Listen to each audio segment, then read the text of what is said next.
Mga kapatid sa pananampalataya, ating ilalahad po ngayon or ibabahagi ko po ngayon sa inyo kung ano po ba yung tinatawag nating poder, no? Patungkol po sa spiritual. Meron po tayong tinatawag na poder. Kung yung mga anak po natin ay nakapoder sa atin, so sa spiritual, meron din po tayong pinupoderan. Pag sinabi pong poder, ito po ay yung tinatawag na power. Saan po ba nanggagaling yung power? Saan nanggagaling yung nakakapagpahil ng sakit, nakakapagpalayas ng mga masasamang espiritu, ng mga negative entities, di ba? Saan po ba nanggagaling ang power na yan? Ng isang healer, ng isang antingero, ng isang albularyo, manggagamot, no? Saan po ba nanggagaling yan? So, kailangan po nating malaman kung sino po yung tinatawag natin. Baka mamaya kasi iba na po yung tinatawag natin. Sa kabila na pala, sa kaliwa na pala. So, dapat nating malaman kung ano yung mga katawagan na yan.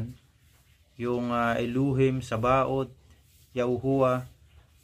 Dapat maging pamilyar po tayo sa mga ganyang pangalan, mga kataga na yan. Dahil, dyan po tayo nagpupuder sa Diyos sa mga pinakamakapangyarihan sa lahat. Yan po yung pinagmumula ng power natin. Sa Kanya po nanggagaling. So parang tayo po ay nagiging isang instrumento. Tayo po yung pinagdadaanan or dinadaanan ng power nila para po tayo ay makapag-heal, no? So ganun po yun. So every time na magpupuder po tayo, dapat kilala natin kung sino yung hinihinga natin ng poder. Okay? So merong mga sa Catholic po kasi merong intercession na tinatawag. Kanino ba nagkakaroon ng intercession? No? Tulad na lang kay Mama Mary, kay Saint Benedict, no? Patron ng mga manggagamot.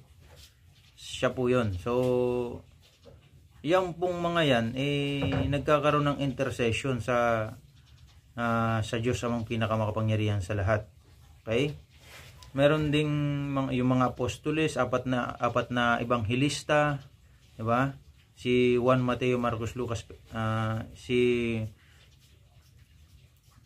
Sanctum Lucam, Sanctum Marcum, Sanctum Juanim, Sanctum Mateum. So apat po na yan. Yan po yung apat na ebanghelista na pwede tayong manghingi ng poder o intercession across doon sa Diyos na pinakamakapangyarihan sa lahat. So yun po yung pagpupuder, no? Dapat alam natin kung sino yung tinatawag natin sa pagpupuder, no? Yun lamang po at mapagpalang araw po sa inyong lahat.